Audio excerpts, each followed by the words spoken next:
आज का टॉपिक हमारा भारतीय अर्थव्यवस्था का बेरोजगारी या अनएम्प्लॉयमेंट है। इसी टॉपिक पर आधारित सारे आज एमसीक्यू क्वेश्चन हैं जो अधिकतर एग्जाम में आते हैं। वो करीब करीब आप अधिकतर सही कर पाएंगे। देखिए, पहला जो प्रश्न है, प्रछन्न बेरोजगारी का मतलब क्या है, यानी प्रछन्न बेरोजगारी का मतलब है क्या। ए, श्रम की सीमांत उत्पादकता शून्य है। श्रम की सीमांत उत्पादकता सकारात्मक है। श्रम की सीमांत उत्पादकता ऋणात्मक है। और डी, दोनों, ए और बी दोनों। देखिए, आंसर बनेगा श्रम की सीमांत उत्पादकता शून्य है। आंसर बना हमारा ए।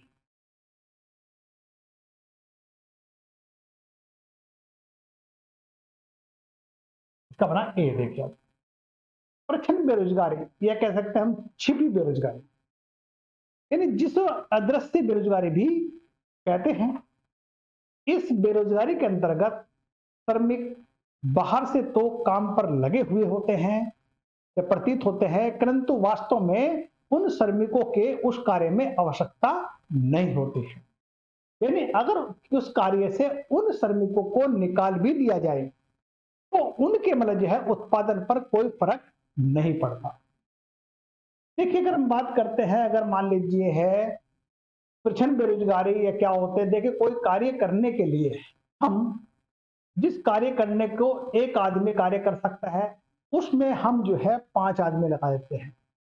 तो देखिए, मतलब जो है अगर मान ली एक आदमी भी खेती में काम करता है तो भी प्रोडक्शन हमारा 5 क्विंटल होगा, और 5 लग जाते हैं तो भी 5 क्विंटल होगा। देखिए, इनमें जो एमपीसी मार्जिनल प्रोडक्टिविटी शून्य है। अब देखिए, जिस कार्य में मार्जिनल प्रोडक्टिविटी शून्य है तो ये समझिए वहां पर प्रछन्न बेरोजगारी पाई जाती है। अब देखिए, अगर इसके अलावा दूसरी कार्य में देखें हम जो है, अगर हमें मान लीजिए ये पेन बनाना है, एक आदमी एक दिन में 5 पेन बनाता है, और अगर हम 5 आदमी लगते हैं तो ये 25 बन जाते हैं। मतलब यहां पर क्या है, एमपीसी 20 बढ़ गई है। देखिए आप, तो यहां पर ये प्रछन्न बेरोजगारी नहीं है। अगर हम किसी कृषि में एक बीघे में एक आदमी खेती कर सकता है, देखिए कृषि में सबको काम मिल जाता है। प्रोडक्शन एक आदमी करेगा तो भी 5 क्विंटल होगा, और मान लीजिए 5 करेंगे तो भी 1.5 क्विंटल होगा। तो इसमें क्या है, एमपीसी मार्जिनल प्रोडक्टिविटी शून्य है, और जिसमें शून्य है तो ये समझिए वो हमारी प्रछन्न बेरोजगारी के अंतर्गत आता है। आंसर बना हमारा ए। नेक्स्ट क्वेश्चन, भारत में छिपी हुई बेरोजगारी यानी प्रछन्न बेरोजगारी का मुख्य रूप से संबंधित है। अब देखिए, इसमें जो है एक कृषि क्षेत्र में, बी ग्रामीण क्षेत्र में, सी विनिर्माण क्षेत्र में यानी 3 विनिर्माण क्षेत्र में, डी अर्बन स्थायी क्षेत्र में। अब इन्हें बताना प्रछन्न बेरोजगारी कहां मिलती है। अब देखिए, एक तो एग्रीकल्चर मैंने बताया आपको है, दूसरी बात देखिए ग्रामीण क्षेत्र में, तीसरी विनिर्माण में देखो प्रोडक्शन ज्यादा होना ही होना है, शहरी क्षेत्र में भी ऐसा नहीं है। तो इसका आंसर बना हमारा 1 और 2, आंसर बना डी। अब ये हमारा आंसर डी बन जाता है। इसका देखिए हमारा जो है नेक्स्ट क्वेश्चन,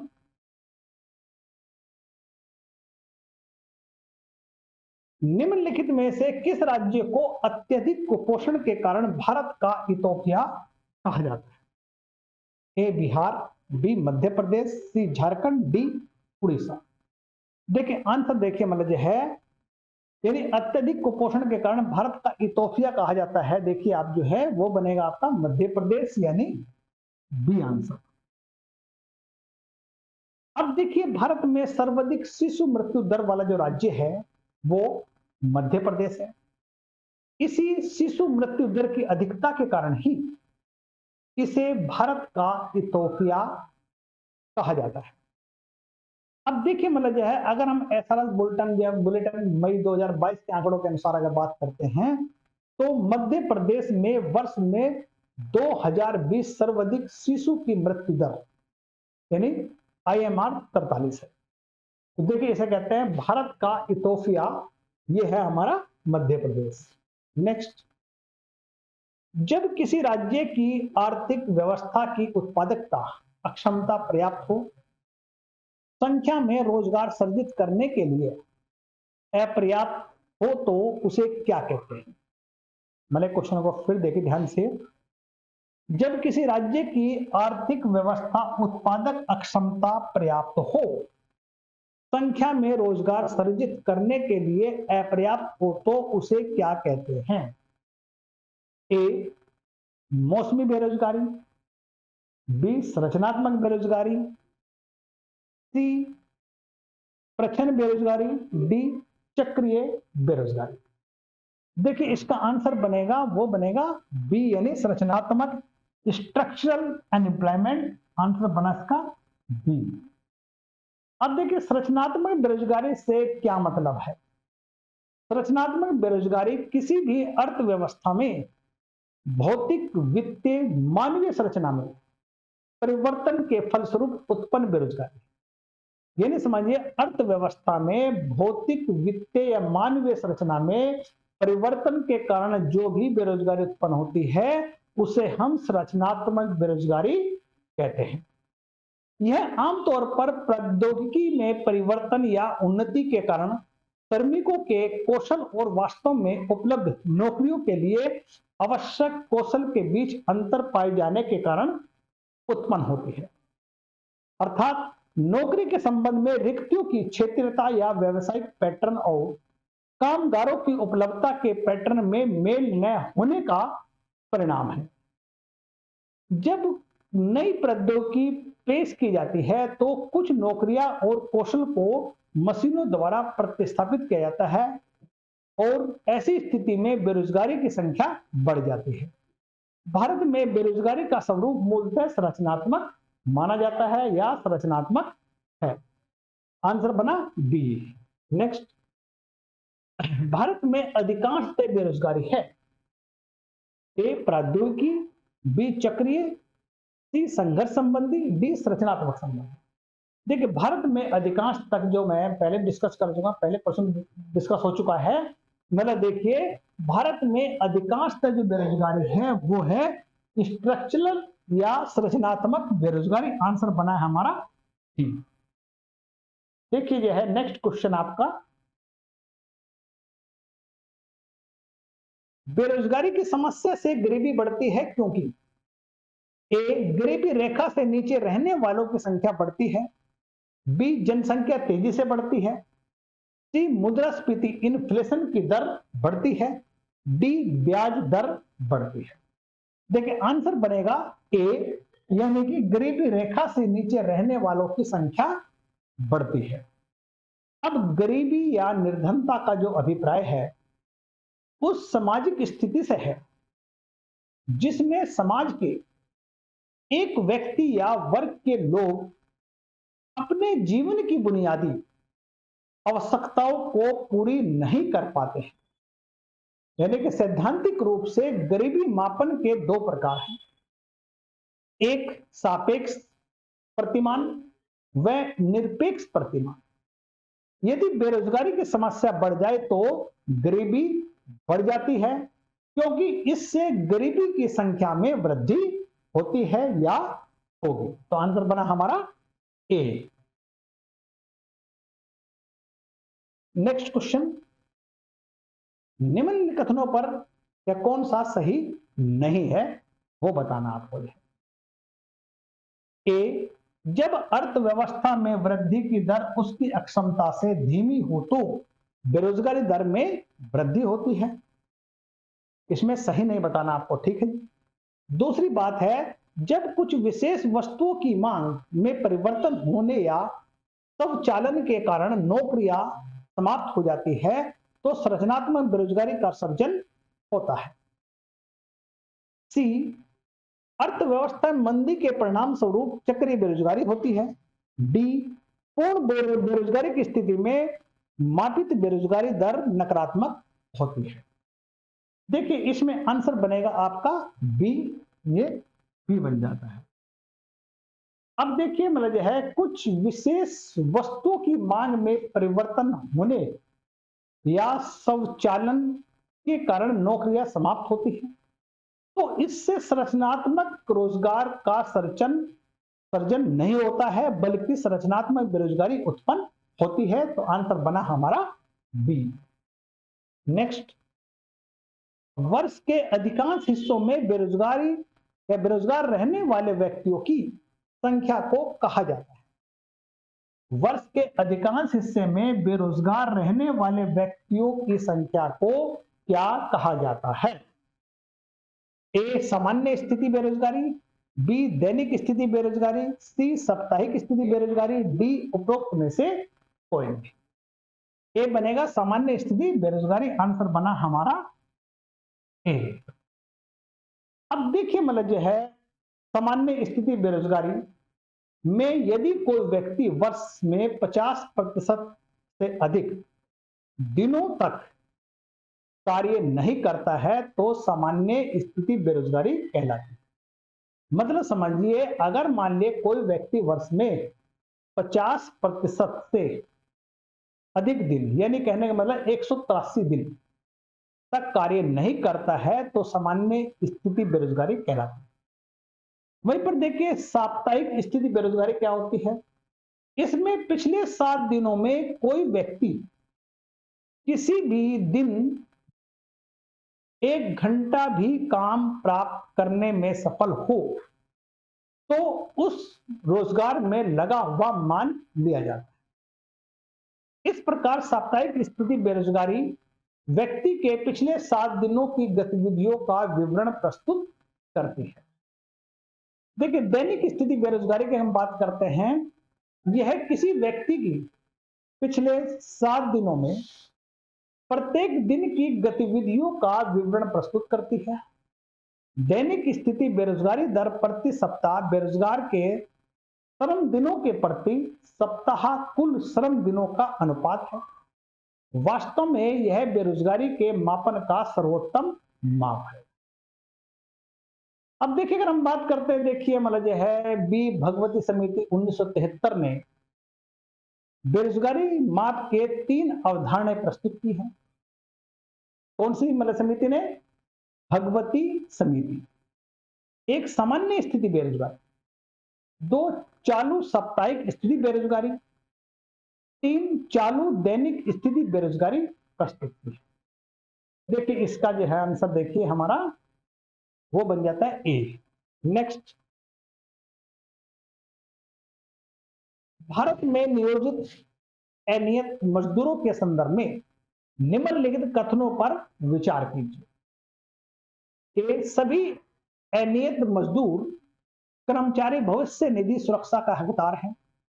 बी सभी अनियत मजदूर नियमित कार्य समय एवं सर्वोपरि भुगतान के हकदार हैं। सी नंबर 3, सरकार अधिसूचना के द्वारा यह निर्दिष्ट कर सकती है कि कोई प्रतिष्ठान या उद्योग केवल अपने बैंक खातों के माध्यम से मजदूरी का भुगतान करेगा।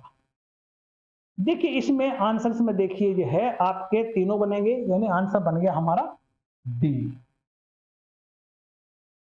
अब देखिए यह मानते हुए कि नियोक्ता संविदात्मक और अस्थायी कर्मचारी के बीच अंतर नहीं कर सकता है, सुप्रीम कोर्ट ने फैसला सुनाया है कि कर्मचारी भविष्य निधि और विविध प्रावधान अधिनियम के तहत आकस्मिक कर्मचारी भी सामाजिक सुरक्षा लाभ के हकदार हैं। इसके साथ ही सभी अनियमित मजदूर नियमित कार्य समय और सर्वोपरि भुगतान के हकदार हैं। सरकार अधिसूचना के द्वारा यह विनिर्दिष्ट कर सकती है कि कोई प्रतिष्ठान या उद्योग केवल अपने बैंक खातों के माध्यम से मजदूरी का भुगतान करेगा। देखिए आंसर बना हमारा डी। नेक्स्ट, भारत में महिलाओं के प्रवसन या स्थानांतरण होने घटित होने का सबसे प्रमुख कारण निम्नलिखित में से कौन सा है? ए रोजगार, बी शिक्षा, सी विवाह और डी व्यवसाय कार्य। आंसर बनेगा सी यानी विवाह या मैरिज। देखिए है, अगर हम बात करते हैं भारत में महिलाओं के प्रवसन या स्थानांतरण होने का सबसे प्रमुख कारण है विवाह, जिसके कारण महिला अपना वर्तमान स्थान छोड़कर दूसरे स्थान पर जाती है। इसके अतिरिक्त रोजगार, शिक्षा आदि कारण भी प्रवसन के लिए जिम्मेदार है। आंसर बना हमारा सी।